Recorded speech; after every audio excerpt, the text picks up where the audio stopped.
Guys, ngayon naman mag-install tayo ng Ubuntu Pro sa ating server. Una, i-configure muna natin yung RAID ng ating server bago natin i-install yung Ubuntu. Inyo lang dyan yung configure RAID first.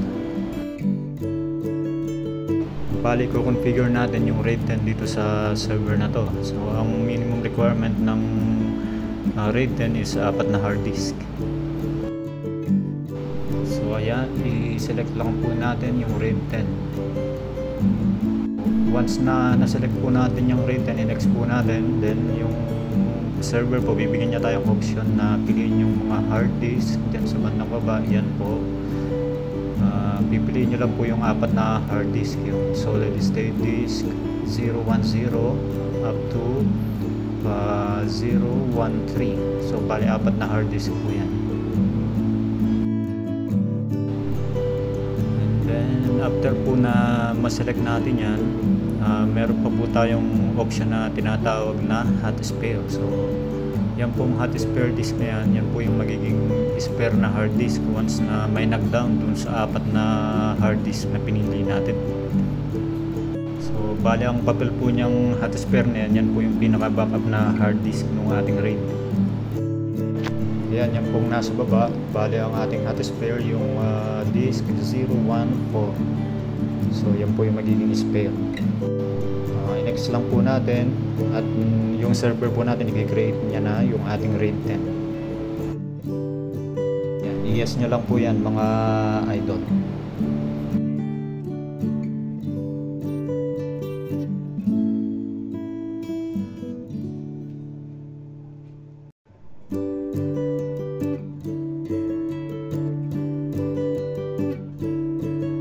So after po nyan, pupunta naman po tayo dun sa step 2. Bali yung server natin, papipili na tayo ng ating operating system. So piliin lang po natin yung other operating system kasi po yung Ubuntu po wala dito sa list na operating system na binibigay ng Dell.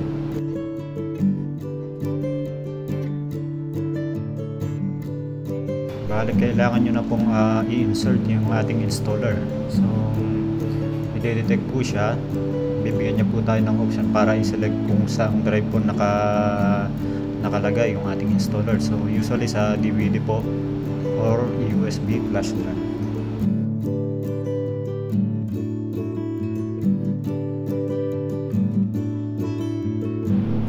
Okay, select lang po natin yung optical drive. Yan po yung ating DVD. Diyan po naka-insert yung ating installer.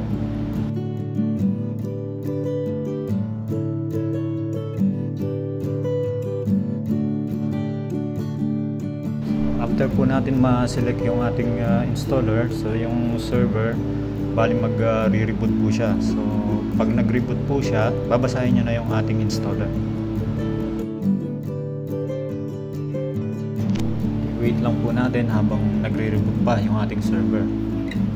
Ayan, dyan po sa part na ito na po yung ating installer. So piliin nyo lang po yung try Ubuntu. So, and then i-click nyo po yung next. Okay, tapos papipiliin niya po tayo ng language ng ating operating system. So select nyo lang po yung English.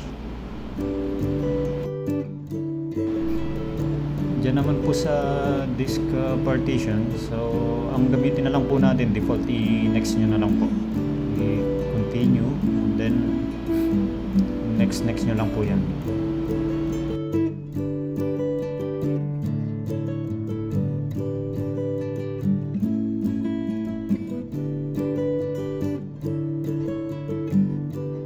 Ito na lang po yung piliin natin, bali select nyo na lang po yung use entire disk. Tapos i-next na po natin hanggang mag-start na po yung process ng installation.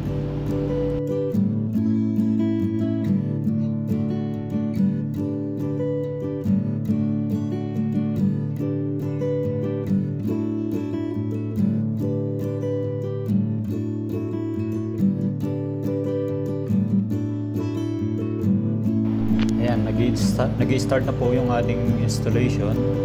Follow na lang po natin yung mga instruction na lalabas sa screen hanggang matapos po yung ating installation.